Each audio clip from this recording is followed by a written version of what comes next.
They whisper of a love that conquers all, a sacred bond woven into the very fabric of existence. But what if the truth is far darker? What if one half of humanity is fundamentally incapable of reaching that transcendent state? What if the male heart, by its very design, can only offer fleeting glances of affection, conditional promises, and a temporary warmth that inevitably cools? Welcome, truth seekers, to Psych Her, where we dissect the deepest, most uncomfortable realities of the human psyche. Prepare yourselves, for today we plunge into an abyss many refuse to acknowledge, a psychological revelation that will shatter illusions and expose the raw, unsettling truth about male emotion. Stay with us until the very end, for the insights revealed promise to be nothing short of shocking. For generations, narratives have spun tales of profound male devotion, of unwavering commitment, of an eternal flame burning bright in the heart of a man. We have been conditioned to believe in a symmetry of emotional capacity, an equal potential for love residing within both sexes. But peel back the layers of societal romance, strip away the cherished myths, and what emerges is a chilling, stark reality. Men, at their core, do not love in the same unconditional, enduring, and self-sacrificing way that we often idealize, or indeed that many women are wired to experience. Their emotional attachments, no matter how fervent they may appear on the surface, are often intrinsically conditional, temporary, and deeply intertwined with utility, ego, and the cold logic of self-interest. This isn't a moral judgment. It is a psychological exposition, an uncomfortable truth laid bare by the relentless gaze of human behavior and evolutionary biology. Consider the very bedrock of male existence, as dictated by eons of evolution. The primal mandate for men has historically been one of propagation and provision. Their biological imperative, etched deep within their DNA, is not primarily geared towards the cultivation of deep, enduring pair bonding for its own sake, but rather towards the successful dissemination of their genetic material and the protection of their offspring until they reach a point of independence. This is a stark, almost brutal calculus. Love, in this context, becomes a highly efficient mechanism, a powerful but ultimately transient motivator, serving to secure a mate, ensure procreation, and establish a stable environment for the initial stages of child rearing. Once these primary objectives are met, or if they cease to be met effectively, the foundational need for that specific emotional bond begins to wane, its intense biological imperative having been fulfilled. The surge of hormones that binds a man to a woman in the early stages, the dopamine-fueled pursuit, the initial rush of attachment, is often a temporary neurological phenomenon, designed to initiate and solidify a connection long enough for its evolutionary purpose. It is a powerful current, yes, but one that inherently ebbs, leaving behind a more calculated, less fervent emotional landscape. This isn't to say men are incapable of feeling strong emotions. They certainly do, but the nature of these emotions, particularly in the realm of romantic attachment, tends to be intrinsically linked to the perceived reward, the utility, or the benefit derived from the relationship. When the reward diminishes, when the utility changes, or when a perceived better option presents itself, the emotional landscape shifts with an alarming, almost predictable ease. You see this play out in countless scenarios: the sudden coldness, the inexplicable detachment after years of apparent devotion, the ease with which a man can re-engage elsewhere, often leaving behind a trail of bewildered disbelief. This isn't a betrayal of a deeply felt love. It's often the natural progression of an emotional framework that was never designed for unconditional, lifelong sacrifice in the first place. The love he offered was, in many cases, a manifestation of his needs being met, his evolutionary programming being satisfied, or his social standing being elevated. It was a conditional exchange, whether consciously acknowledged or not. Delving deeper, we must confront the pervasive impact of societal conditioning, a crucible that forges male emotionality into a rigid, often impermeable form. From the moment they are born, boys are subtly and sometimes overtly taught that vulnerability is weakness, that emotional expression beyond anger or stoicism is a deviation from the masculine ideal. Big boys don't cry. Man up. Don't be a sissy. These seemingly innocuous phrases, repeated throughout childhood and adolescence, act as psychological straitjackets, stifling the development of a nuanced emotional vocabulary and a healthy capacity for authentic emotional processing. Men are encouraged to be providers, protectors, problem solvers, roles that emphasize external action over internal reflection, achievement over emotional intimacy. This societal pressure doesn't just suppress emotional expression, it fundamentally shapes the experience of emotion. When a man is consistently told that his value lies in what he does rather than who he is emotionally, his sense of self becomes inextricably linked to external validation, to success, to control. Love, then, can become another arena for performance, another metric of achievement. He loves you by providing, by fixing, by protecting, by maintaining a certain image. But true, unconditional love requires a radical vulnerability, an opening of the inner self that societal conditioning actively discourages in men. It demands an empathy that transcends problem-solving, an ability to simply be with another's pain and joy without the immediate urge to rationalize or control.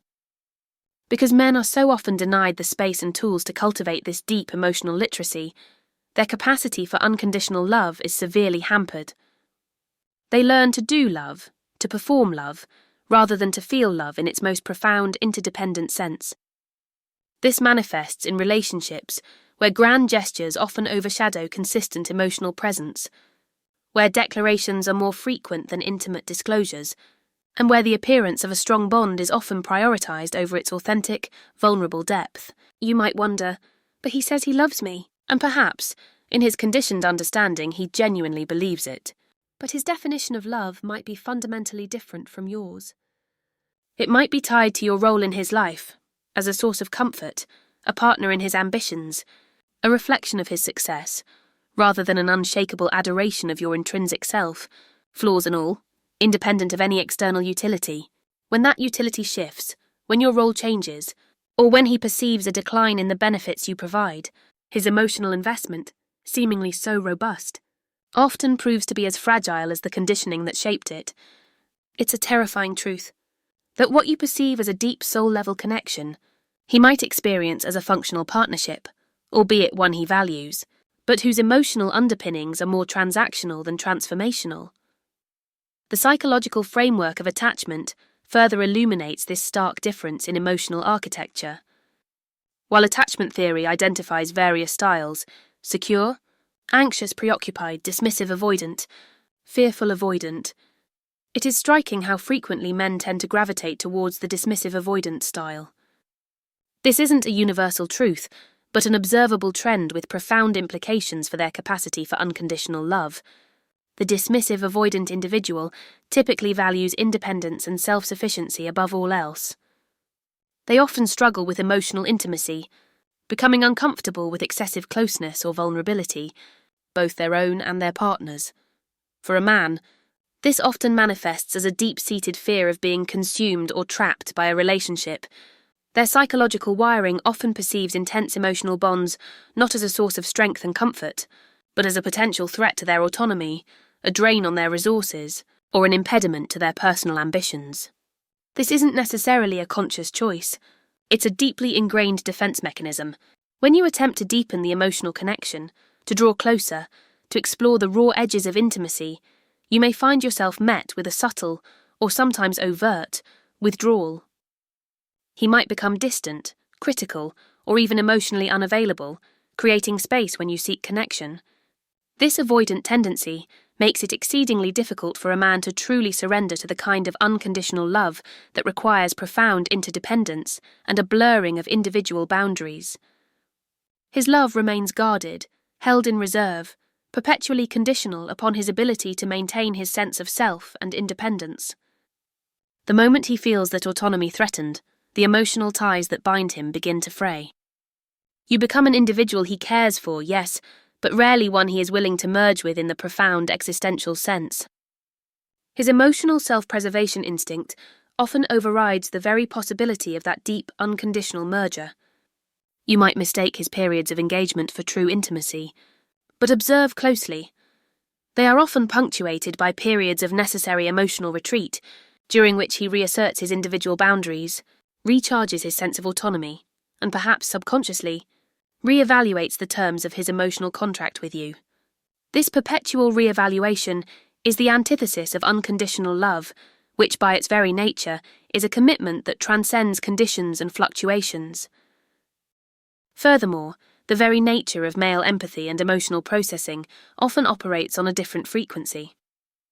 Research suggests differences in how men and women process emotions, with women generally exhibiting higher levels of affective empathy, the ability to feel what another person is feeling, while men often lean towards cognitive empathy, which is the ability to understand another person's emotions intellectually, without necessarily experiencing them directly. While cognitive empathy is valuable for problem-solving and social navigation, it falls short of the profound emotional resonance required for unconditional love. Unconditional love demands more than understanding your partner's pain.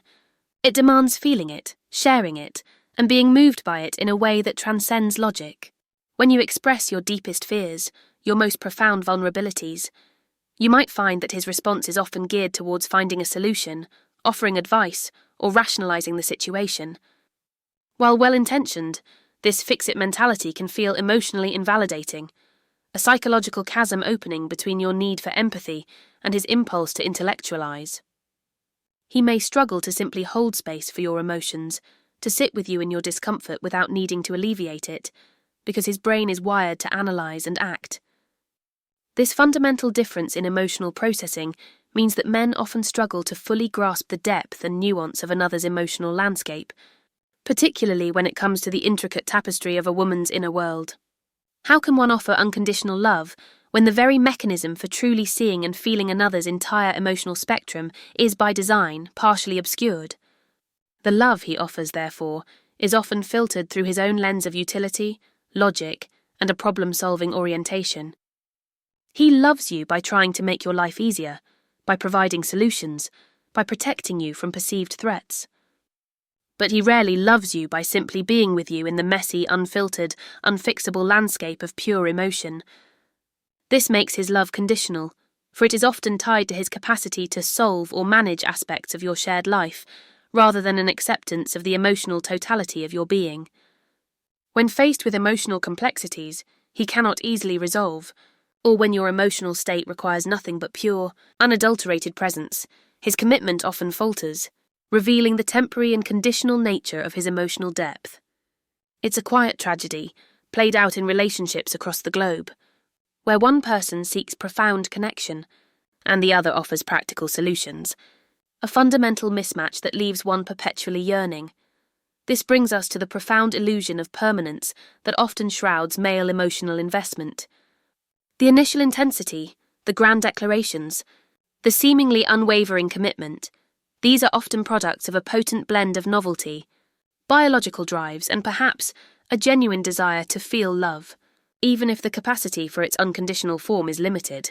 When a man is pursuing, the dopamine pathways are firing, the reward system is highly activated. He is energized by the chase, by the prospect of securing a mate, by the ego boost of being desired. In this phase, his emotions can feel boundless, his promises eternal. He might genuinely believe them himself, but this is often the illusion of love, not its enduring reality.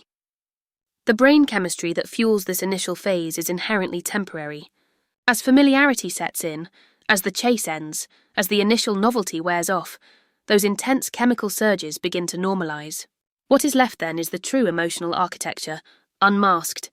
And for many men, what remains is an emotional investment that is inherently tied to ongoing perceived benefits, ongoing satisfaction, and the continued absence of better alternatives. His commitment might endure not because of an unconditional bond, but because the current arrangement is convenient, provides comfort, offers stability, or simply because the effort of seeking a new partner outweighs the current benefits. But this is not love. It is a transactional arrangement, however comfortable. You see the fragility of this structure when challenges arise. A significant life change, a period of financial strain, a personal crisis, or even just the natural ebb and flow of attraction over years. These are the tests that expose the temporary nature of male emotional bonds. Where unconditional love would deepen and strengthen in the face of adversity, supporting and comforting without question, conditional love often falters, becoming a burden. The man might withdraw, become critical, or simply disengage, revealing that his commitment was always predicated on the absence of significant difficulty or inconvenience. He didn't love you through the storm. He loved the idea of a smooth journey with you. When the storm hits, The love, if it can be called that, often dissipates, revealing itself to be as transient as the fair weather it depended upon. The pain of this realization for many is immense, to discover that the rock they thought they stood upon was merely a mirage, an ephemeral promise designed to serve a momentary purpose, only to vanish when the true demands of enduring love presented themselves. The permanence you believed in was merely a reflection of stable conditions, not the inherent, unshakable depth of his heart. This leads us to the insidious influence of the male ego and the self-preservation instinct, which often stand as insurmountable barriers to unconditional love. For many men, their identity is meticulously constructed around notions of strength, control, independence, and success. The male ego, often fragile beneath a veneer of confidence, perceives vulnerability as a threat, interdependence as a form of weakness, and profound emotional merger as a potential loss of self. To truly love unconditionally means to surrender, in part, one's individual ego to the greater entity of the relationship, to embrace a deep interdependence, to risk profound hurt, and to prioritize the well-being of the beloved above one's own comfort or convenience. For men, this can be an existential challenge. Their psychological makeup often drives them towards self-preservation above all else. They are conditioned to protect their boundaries, their resources, their individual ambitions. Love, particularly when it demands sacrifice, compromise, or a profound emotional investment that doesn't yield immediate, tangible rewards, can be seen as an obstacle. When a relationship begins to demand significant emotional labor, when it requires him to confront his own limitations, or when it seems to threaten his established sense of self and autonomy, the self-preservation instinct often kicks in. He might unconsciously or consciously begin to devalue the relationship, to find fault, to create distance. This isn't necessarily a malicious act. It is often a primal response to a perceived threat to his core identity. The love he offered was, in many cases, contingent upon it not infringing too deeply upon his individual trajectory or demanding too much emotional vulnerability. The moment it threatens to do so, the boundaries of his self-preservation snap into place, revealing the limits of his emotional capacity for unconditional bonding. You might find yourself questioning, why is he pulling away when things are getting serious? Or, why does he sabotage the good things? Often, it's not a rejection of you as much as it is a visceral rejection of the demands that true, unconditional intimacy places upon his ego and his deeply ingrained self-preservation mechanisms. He cannot surrender to a love that requires him to dismantle the very foundations of his conditioned identity, because to do so would feel like a form of psychological death. And so his love remains fundamentally conditional upon the preservation of his own perceived self. The unconscious mechanisms of disengagement are perhaps the most chilling manifestation of this temporary and conditional nature of male emotionality. Men rarely just fall out of love overnight. Instead, the process is often a slow, insidious psychological withdrawal, a gradual emotional decoupling that can begin long before any words are spoken or actions taken. It often starts with a subtle shift, less active listening, a decrease in shared vulnerabilities, a growing emotional distance that you might initially attribute to stress or preoccupation. Then come the unconscious justifications. He may begin to subtly devalue his partner, finding flaws where none existed before, amplifying minor annoyances, or externalizing blame for his own growing detachment. This psychological process serves a crucial purpose for the male psyche. It creates a narrative that justifies his impending emotional withdrawal, making it easier for him to rationalize his diminishing feelings, and eventually, to sever the bond. He needs to believe that you are the problem, or that the relationship itself is inherently flawed, in order to protect his ego and alleviate the guilt that might accompany his transient emotions. This preemptive psychological disengagement allows him to maintain a sense of moral superiority, to perceive himself as the victim of circumstances or the rational actor leaving a problematic situation, rather than acknowledging the inherent limitations of his own capacity for enduring unconditional love. You might experience this as gaslighting, as a sudden coldness, or as a bewildering shift in his perception of you. He is not necessarily trying to manipulate you maliciously. He is often unconsciously manipulating his own internal narrative to pave the way for his emotional exit. The truth is, The emotional foundation was never designed to hold under sustained pressure or when perceived better options or individual desires arose. His affection, though seemingly robust, was built on shifting sand, held together by favourable conditions and a temporary alignment of needs. When those conditions change, or when his needs evolve, the structure collapses, revealing its inherent fragility. The pain for those left behind is immense, as they grapple with the sudden absence of a love they believed was eternal, only to discover it was merely a temporary lease on his emotional presence. The revelation is shattering. What you thought was a profound, soul-deep connection was for him a convenient arrangement, a temporary port in the storm of his individual journey, easily abandoned when the winds shifted. So, where does this leave us staring into the stark, unblinking eyes of psychological truth? It leaves us with a profound, unsettling understanding. The love offered by men, in its truest, most exposed form, is often not the unconditional, sacrificing, all-encompassing force we are taught to crave.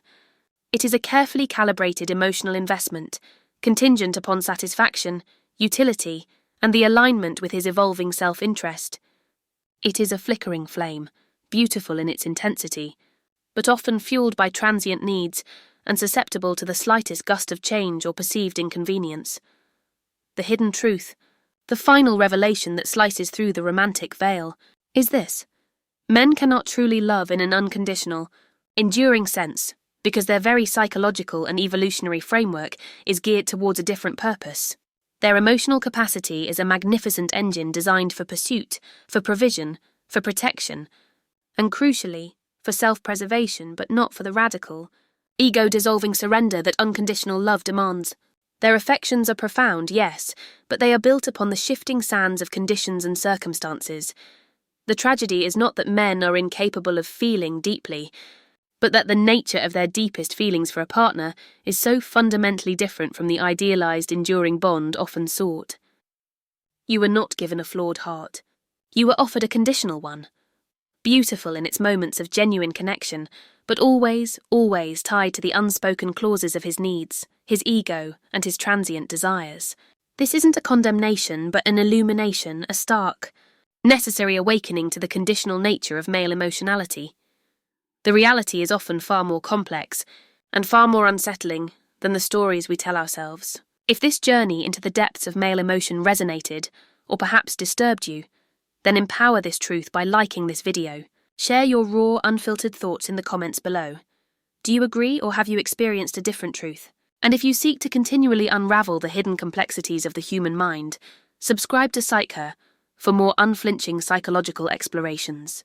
Until next time, remember that the true nature of emotion is often cloaked in shadows, and uncovering them is a path fraught with revelations. You are watching Psyche.